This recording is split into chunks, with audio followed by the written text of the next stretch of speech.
अखंड अशा या आसमंतात एक पाखरू म्हणून उडावं.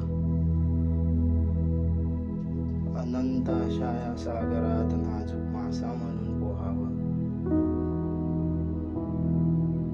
अफाट अशा या भूमीवरी मुंगी म्हणून चालावं.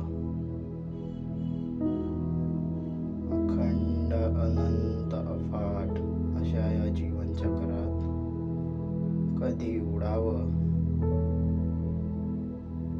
तर कधी पोहावं,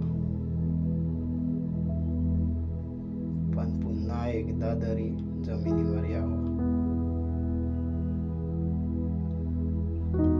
एकदा तरी जमिनीवर